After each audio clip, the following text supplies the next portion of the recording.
తాకట్లో ఉన్న మీ బంగారాన్ని విడిపించి ఆ రోజు ఆన్లైన్ రేటుకి కొంటాం. Sharma gold company.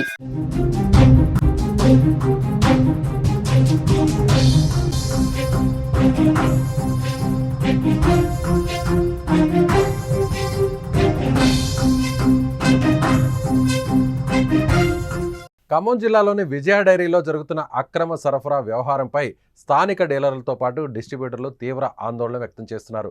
వరంగల్ జిల్లా మహబూబాబాద్ చెందిన ఒక డిస్ట్రిబ్యూటర్ తరపున పనిచేస్తున్న ఒక డ్రైవర్ మార్కెట్ ధర కంటే తక్కువ ధరకు సుమారు 1000 లీటర్ల పాల ప్యాకెట్లను ఖమ్మంలో సరఫరా చేస్తున్నట్లు ఆరోపణలు వస్తున్నాయి.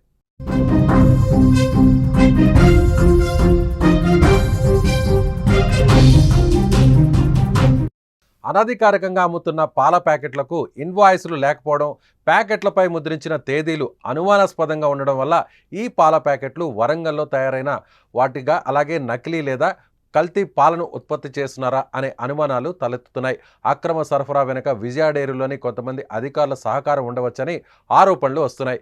ఈ విషయంపై ఖమ్మం ఫుడ్ ఇన్స్పెక్టర్తో పాటు విజయ డైరీ హెడ్ ఆఫీస్ నుంచి వచ్చిన తనిఖీ అధికారులు కూడా విచారణ జరుపుతున్నారు.